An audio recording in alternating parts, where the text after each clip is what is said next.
Hail Saint and everybody. I hope everybody's having a good day today. So today I'm back in the YouTube studio finally for the national office, and I'm so glad to be back here.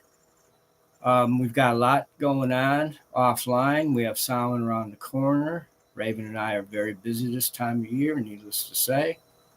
But there's a lot happening with both the Brotherhood of Saint and the Brotherhood of Darkness, needless to say.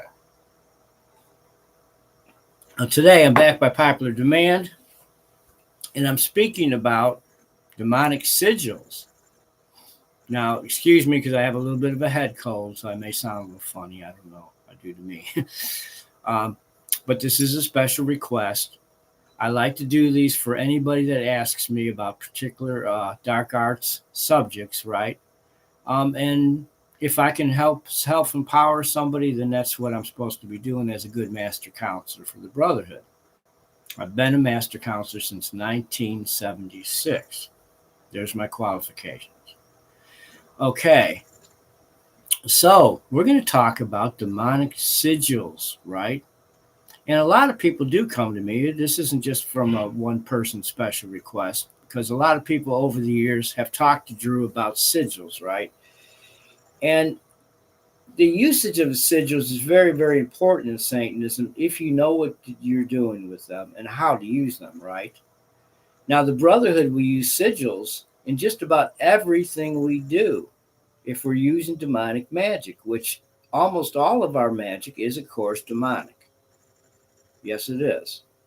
Okay, even an example could be our Keeper of the Seals book, right?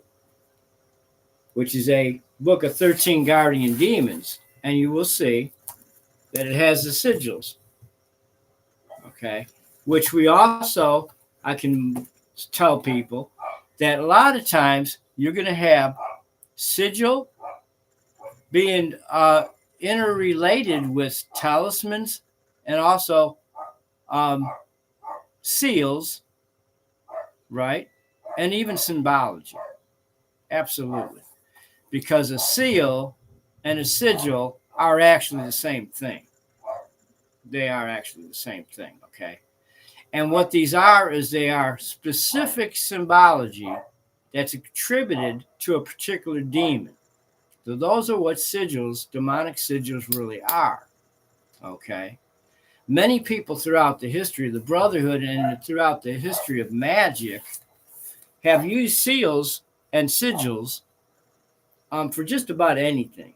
They can even make them and sew them into their ritual garbs. Sometimes they will, okay? You might make it into a sachet. You might take that, and you also might take the seal or the sigil itself and put it on parchment paper and add it to a mojo bag or something like that, a medicine bag as I would call it. And you may carry it around. Why? To have that assistance from that demon walking with you when you walk your daily path every day in your own personal life, right? Okay. But the importance of sigils is something else. Okay. Now, how would you want to use a sigil? Okay. First of all, I will once again encourage the study of demonology. Demonology study will lead you to those sigils also, by the way, the seals and characters and sigils of those particular demons. They all have their own. Yes, they all have their own.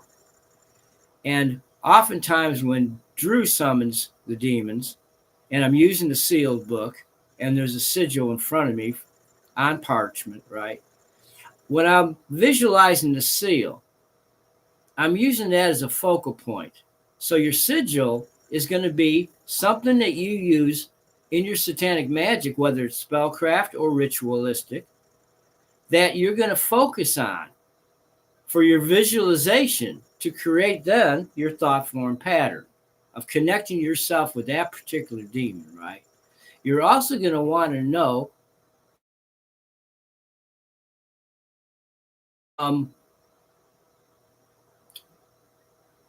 God damn it. Okay. Okay, you're going to want to know their attributes, right? So you're going to summon payment because you're looking for prosperity. Then you're going to use payment sigil in your spell work as well, right? So this is how you would use sigils in your rituals and your spell work as a focal point, something to focus on to create your visualization. And it connects you and aligns you with that demon, right? Now, the demons must be respected. If you want them to do anything for you, you have to respect them first. When you're using their sigil, their particular sigil, they know you did the research. They know you're using the sigil to connect your own black flame of Satan with that particular demon. Why? Because you're focusing on it right here, right? Remember what Drew always tells you, right? Mind, body, and spirit are all connected together. Okay? They're all connected together. The same thing with the demonic realm. So each demon has its own sigil.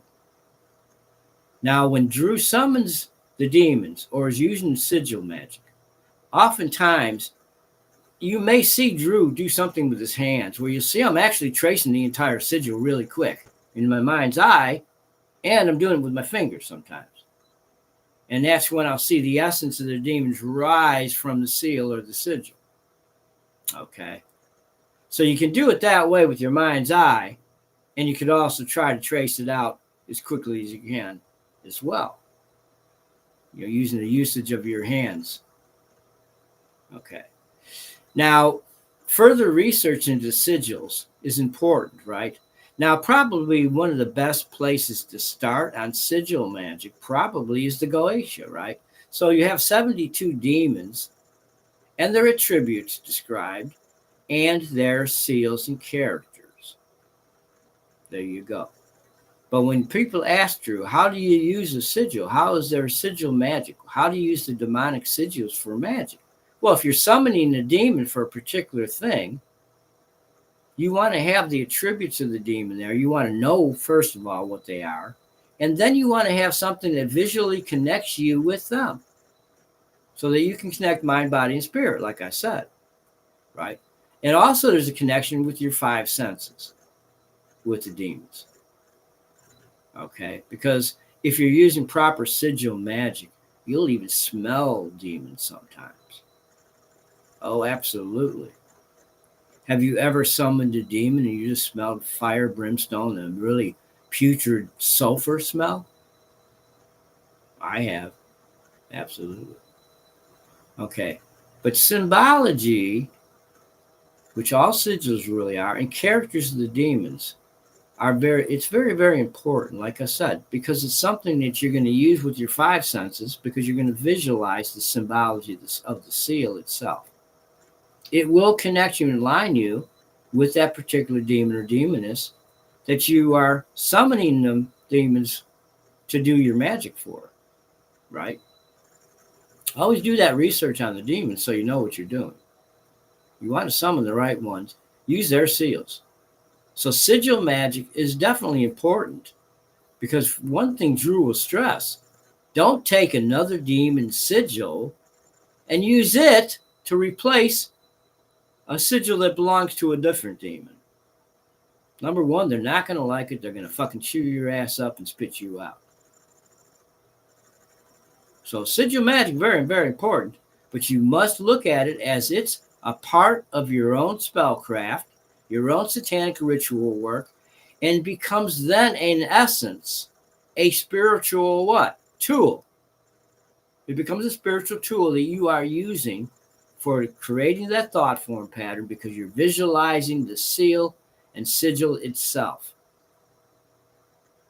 to better align yourself and give you that personal and individual connection to that demon.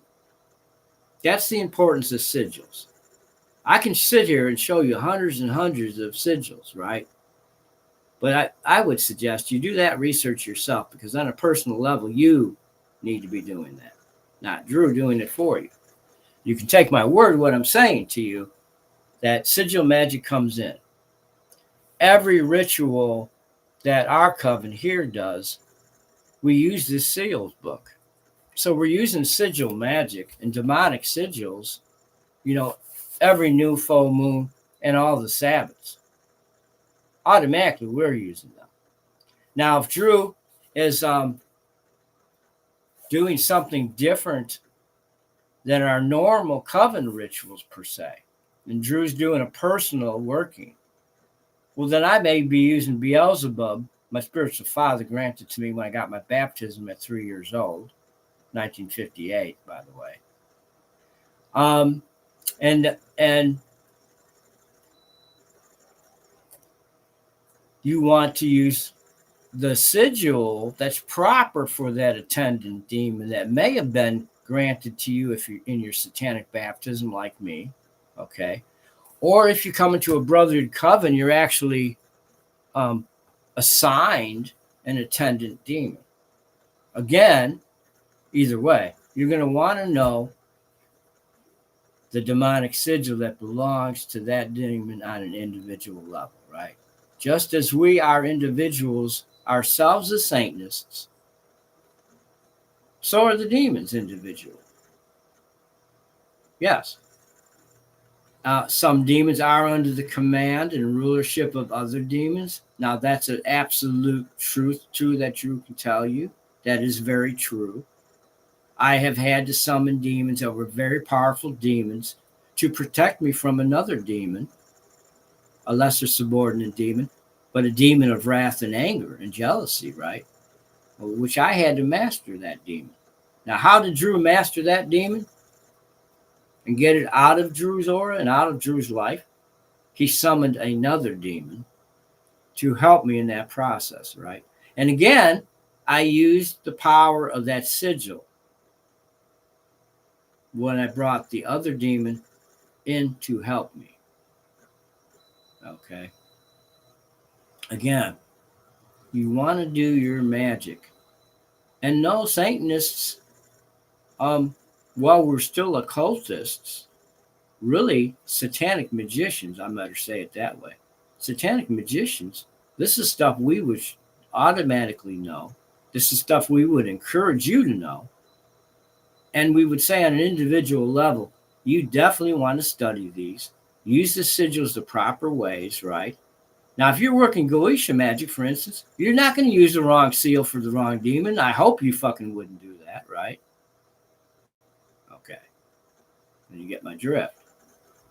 But there's numerous sigils, characters, seals that are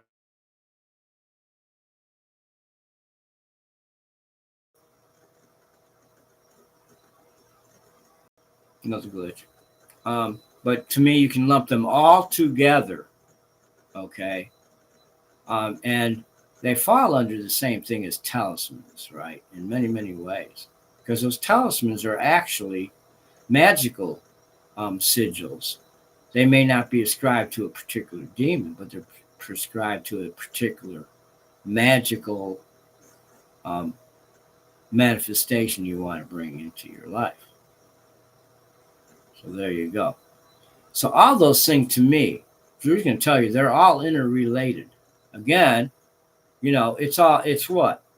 Symbology. Drew's fleur-de-lis. Okay. It's all symbology and sigils. Okay. Sigils are very, very important to use. You want to know the demons. There's no sigil that belongs to any other demon but the individual demon it's ascribed to. Now, let me go into some detail about the remoter times in our history as mystery schools and all those things, right? So these sigils, all we know about them is they go back thousands of years where they were recorded. These sigils were recorded somewhere, okay? Now, if they came from the mind of man, then that man that created these sigils would have had to have been aligned and connected with that particular demonic force, right? Later on in our history, we would have seen a whole lot of chaos if those seals and sigils did not belong to those demons, really, right? Okay, there you go. And again, I think the only way that we could, as humans, even come up with this demonic sigils like that go to each demon, that represent those demons, there had to be that demonic connection made between the magician and the demons. And I think this is where it was carried down to us in modern times, right? To where we actually have hundreds and thousands of these seals and sigils that are associated with the demons. Absolutely right. Use them properly, though, guys, okay? And when you're going to summon a demon, having their sigil present will add to the power. It absolutely will. Start using the sigils, start using sigil magic in your regular magic, right? It's really a part of it. And as Drew said earlier, you might as well call demonic sigils an actual tool that's utilized in your own satanic magic or your satanic spellcraft. And yes, you'd use the sigils in spellcraft as well. Yes, you would. And you would have the demonic sigil on a parchment, right under your spellcraft candle. Exactly. And so when your spellcraft candle burns all the way down, you have the wax from it. And don't worry if a little wax goes on that sigil at all. Doesn't matter, right? You want to have it there if it does anyway. Okay. And you will take the sigil, the parchment it's on, and you'll take that wax from that spellcraft candle and wrap it up in that parchment with that sigil. And then you want to bury it in the earth. You want to ground your magic and the sigil, the demonic sigil, in the earth herself. So why?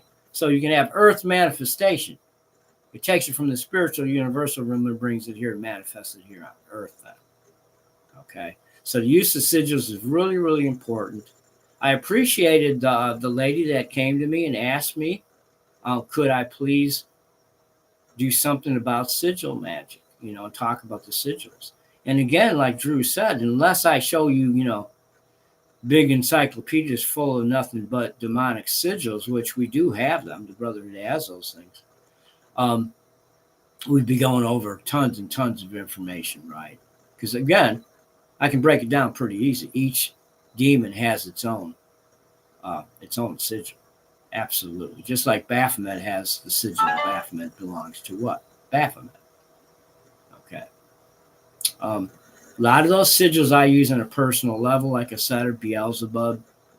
I use that sigil. I use all 13 guardian demon sigils that are in our Keeper of the Seals book. I use all of them. Any magic I'm doing, any magic, whether it's satanic witchcraft ritual or even just plain 13-step satanic ritual itself, I'm going to have a sigil somewhere. Absolutely. Why? You're not just showing others that may be in that craft circle with you that you know your shit. You're also showing that demon that you took the time to research that demon and you studied that demon's attributes. Why? So you could know what to use that demon for in your magic and to honor them by using their sigil. Okay, there you go. Cooperation from the demons comes only from one thing. You have to respect the demons. And you have to get to a place where the demons respect you. Now, Drew, not telling you something that's not the truth, okay? You have to get to that place where the demons respect you. Now, Drew, countless years of working with the demonic realm, right? So the demons respect Drew now and have many, many years, of course, my whole lifetime of being in infernal service. Okay. But I want to say one last thing about demonic sigils, right? Just like all of our satanic witchcraft, now there's coven work there, yes, and all of our regular individual satanic work that we might do, it's all individual, right? So at a certain level, you can use the tips that Drew gives you, the guidance Drew wants to give you about using sigils and those things. But also, as you go on, you're going to determine some usages for those sigils as well, right? Like Drew says, You can bury them to earth your power that you've done in your ritual or your spellcraft using that sigil, right? You can take it and earth it along with your spellcraft candle. Oh, absolutely. Okay. And if you're using weather magic, okay, ultimately, let me give you a tip there. Drew does weather magic quite a bit. I can drop a house on an enemy if I really wanted to. Okay. Because I can master the elements, all of them. And every Satanist witch really should be an elemental being, as Drew calls it. If we're all fully an elemental being, we're a living pentacle. We're already a protective symbol as human beings. We must but tap into that knowledge. We must but tap into that knowledge, right? Okay. And a good way, though, to get to learn the demons is using those sigils. Now, demonic sigils don't have to just be used in your rituals and your spellcraft, everybody. Like Drew said, many people throughout history that were magic users, okay, occultists and shamans, will use different symbols and runes and different things like that. And they will personally use them in their magic to add to their personal satanic power. Okay, that's where that comes in at. But ultimately, Drew would tell you straight out that I believe very definitely that demonic sigils are one of the tools of the dark craft. Absolutely, they are. Because they are something that you visualize and put your focus on. Okay, your concentration is on it.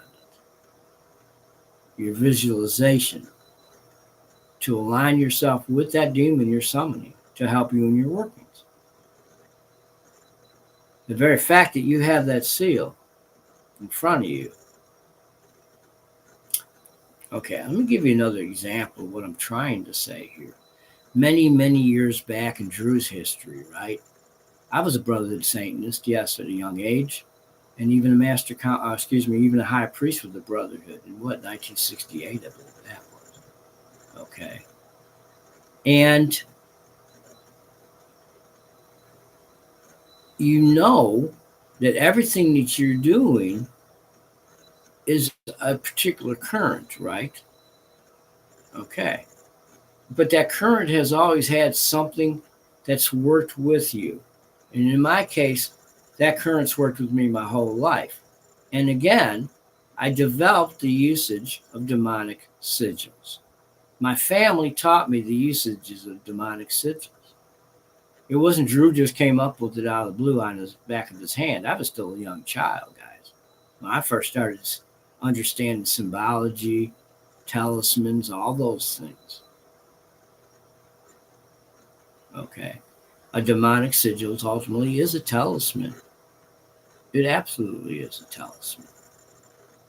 Now, you see King Solomon used these symbols of the characters of the spirits and the demons all the time. The only fallacy there is, and this is why I'm saying some of the older books, the Grimorium Verum and all these other books, right? The Book of Ceremonial Magic by Waite and X, so on and so forth. They're good primer books, but they brought and sanitized all this Christian crap in there, okay? Let me enlighten you about King Solomon. King Solomon did use demonic sigils, oh yes, and his wives were high priestesses to various demonesses, many, many demonesses. So right in Solomon's temple, there was female demonesses being honored and worshipped there. Absolutely. So you have to know the real truth of things, right? Before some of these later authors get in there and they rewrite the Grimorium Verum or any of these other books, right? The Lesser and Greater Keys of Solomon, just to name a few of them, right? You're going to see the same stuff, Goisha. You're going to see the same stuff that David said, or Drew's telling you. You're going to see it all. You'll see where they sanitized a lot of stuff. You didn't need to do all that. You don't need to sanitize anything. You don't need to try to compel or demand something from the demons. You're going to blast them with the tetragrammaton. First of all, if you don't really know the power of the tetragrammaton, like Drew does, as a word of power, you wouldn't be able to use it to protect yourself anyway. But it is very protective. It's a protective, again, talisman or sigil or seal.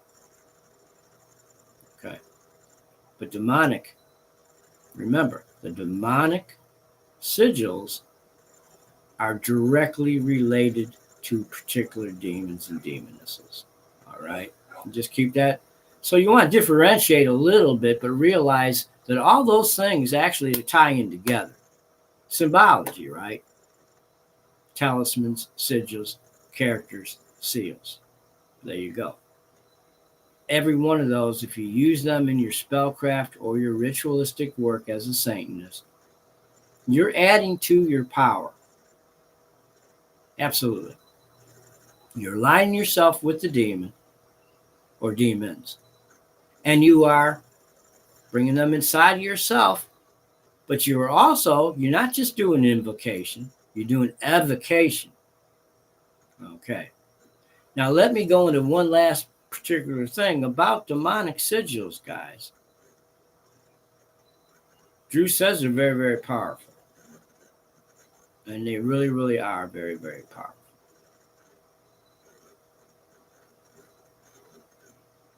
They're an archetypal symbology to concentrate on, okay, on a personal level. They certainly are. They certainly are. And demonic sigils will lead you to a place where you start to understand all the various occult symbologies, okay, because they're all lumped together, as I said, as illustration. Okay. The Freemasons say it pretty aptly like this. You know, everything is veiled in allegory, but illustrated by symbols.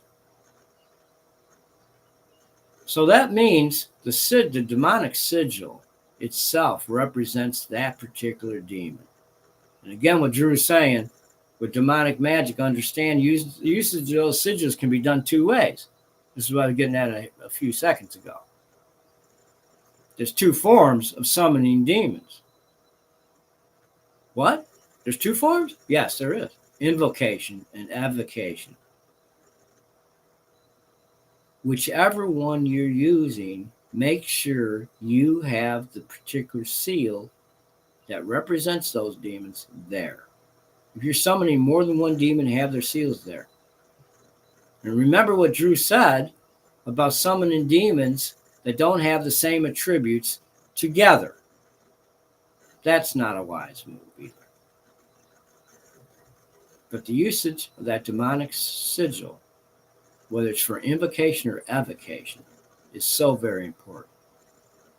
When Drew does evocation, now I can bring the demons in me, so can anybody. We already have them in us. Let's just say it like that. As Satanists that are above the herd of humanity, we already have the demons. We are demonic ourselves. Very much so. But evocation, when you're summoning the demons to where you can tangibly see the spiritual, just like this time of year, they say the veil's the thinnest near Samhain, right? And Walpurgis too. It's very true. But Drew's usage of the demonic sigil makes it where when he does evocation that he can see the demons rising from the sigil and rising from the seal in that book I showed you earlier. Now, can Drew see the demons? Yes. Again, rising from their sigil, guys. Why? Because Drew was taught clairvoyant vision from a very young child all the way up. A lot of people say, I've used the sigil, Drew. I've done everything possible. I used the right timing of magic. Everything was propitious to make my magic work for me, but it didn't work. And then I'll find out they're summoning two opposing demons in the same ritual, right? And things like that. The only time you should summon specific demons, especially if they all have different attributes, together, is if you're summoning them as guardian demons. Then they will acknowledge that they are a guardian demon for the Brotherhood or for you on a personal level as a Satanist, and they won't give you the clashes or problems or friction about being summoned at the same time these other demons are being summoned. But that is the only time to do so. You don't call Abaddon for when you want to call payment for wealth.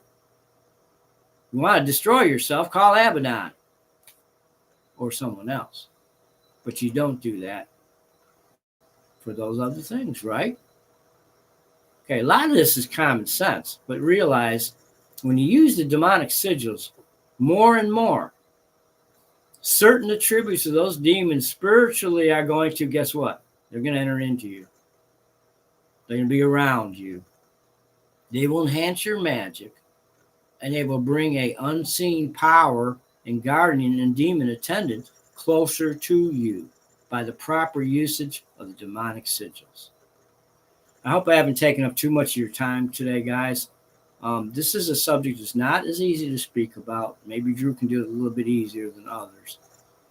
But I've been doing this my whole life. So, but guys, using those demonic sigils, yes, very, very powerful thing. And Drew would say, like I did, I would include the demonic sigil as being an important part and tool, an instrument that you use in your satanic witchcraft or satanic ritual.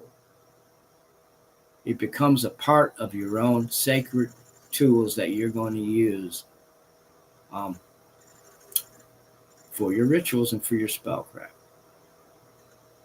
Absolutely, that sigil does. Okay. So again, you know how people will concentrate, and I was getting at something earlier about the Satanic Bible. I think I kind of got off track maybe a little bit. But now, back when I was a younger man, when I first came across, and this was the early years of the Brotherhood, before the Church of Satan ever used the sigil of Baphomet, I'll add, before they ever used it. I would concentrate on the sigil of Baphomet. Now, I don't have one above my head right now. There's one above my desk, though, you don't see. Okay. But I would concentrate on the sigil of Baphomet, right? And I could get Baphomet to change. And I could see energy coming from the middle of Baphomet. And the goat itself would take on a different persona. It would even look different. It would be glaring at me. It would kind of give me that really dark looking thing. Okay. And this is, again, back when Drew was really, really young, that he was doing these kind of things. So I've been connected with sigil magic and demonic sigils and those kind of things all my life. And really, basically, thanks to my family and my own learning too, developed over the years how to use those demonic sigils properly, right? So you definitely want to use them as a focal point, remember? Because your visual is everything. Visualization leads later to what? Manifestation. Bingo. Study it yourself. Drew's not telling you something new. It's in the occult world, of course. Thanks you all for your time today. I know sigils, demonic sigils, is not an easy one to talk about. I just wanted to give you a little bit of food for thought about it, though, and how to use them, right? It was a special request. I use sigils all the time. All the time. They surround me. Okay. Every coven ritual we do, every general just satanic rituals we do that are not coven, not in the black circle, we use demonic sigils and symbols and all those things, guys. Yep. Okay. Because our spiritual temple is made up of those five senses. All of those. Connect all those together when you're using those sigils also, right? Because you're aligning with that demon or demoness. Total alignment means all your senses have been given over to the demonic realm, placed into that seal, aligning yourself with that demon or demoness.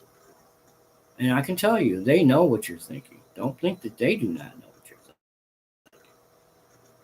So, again, be responsible in your usage.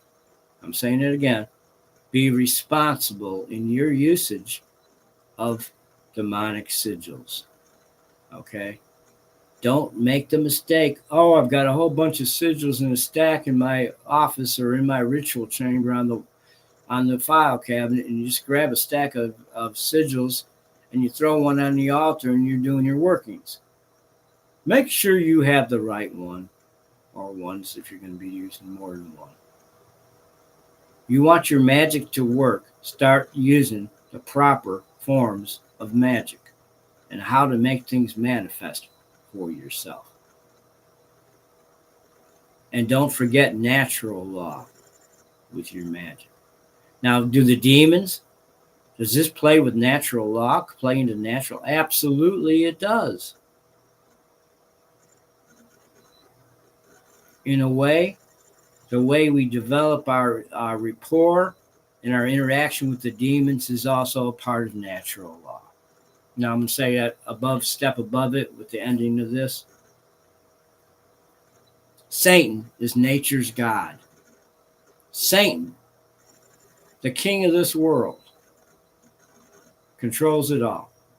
It's all under Satan's rulership. Be responsible in your usage of the demonic sigils, my friends. Thanks for your time today. Ad majorum Santane Gloriam, to the greater glory of Satan. I remain in infernal service. May you all live long and prosper, be in good health with good cheer. Don't forget, hail Satan first, then hail yourself. Hail Satan. So mote it be.